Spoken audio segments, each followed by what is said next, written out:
And you said I learned to read at 62. And there was an interesting story behind that, because that was about the time that COVID hit, and my colon ruptured. You don't normally survive from that. You go sepsis immediately, and somehow I got through to 911, and they got me to a hospital that was closed for COVID. But there was a doctor there that looked after me and kept me alive. After coming through that, I realized maybe there was something more I could do.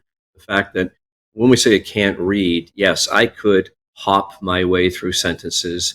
By the time I got to the end of the sentence, I couldn't really remember what the prior paragraph was about. So I reached out to someone, and he put me in touch with a very famous gentleman in California called John Cochran. He wrote the book, The Teacher Who Couldn't Read. He is ADHD and dyslexia, but he went through school, became a university professor, and finally went public that he was hiding a deep secret. So a few years back, in that year, when I was 62, he told me he was developing a documentary. They'd been looking for 2 years for an adult who would come forward and admit that he could not learn to read to help others.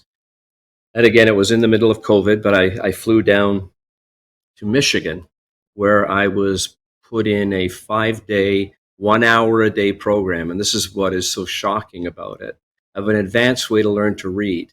It is more like pattern recognition, not looking at the word as a word, but there's only 26 symbols in the English language, the letters of the alphabet, and there's only 44 sounds that combine to make up every word.